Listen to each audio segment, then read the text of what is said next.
Hi guys, welcome to my channel MedX Raced.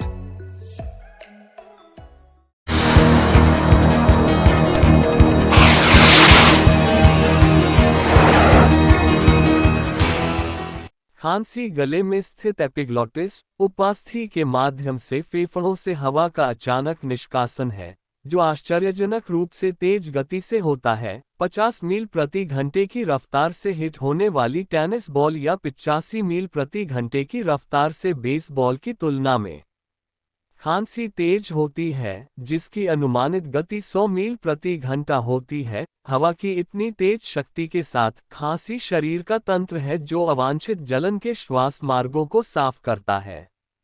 आइए खांसी से पहले वोकल कॉर्ड्स पर एक नज़र डालते हैं।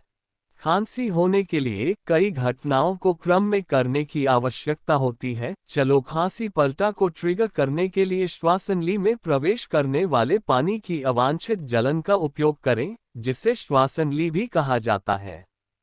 सबसे पहले वोकल कॉर्ड व्यापक रूप से खुलते हैं, जिससे अतिरिक्त हवा फेफड़ों में जा सकती है। फिर एपिग्लॉटिस विंडपाइप को बंद कर देता है और साथ ही पेट और पसली की मांसपेशियां सिकुड़ जाती हैं, जिससे एपिग्लॉटिस के पीछे दबाव बढ़ जाता है। बढ़े हुए दबाव के साथ हवा को बलपूर्वक निष्कासित कर दिया जाता है और एक तेज आवाज पैदा करता है, क्योंकि यह मुखरडोरियों से बहुत तेजी से आगे बढ़ता है। भागती हुई हवा चिड़चिड़ेपन को दूर कर देती है, जिससे फिर से आराम से सांस लेना संभव हो जाता है।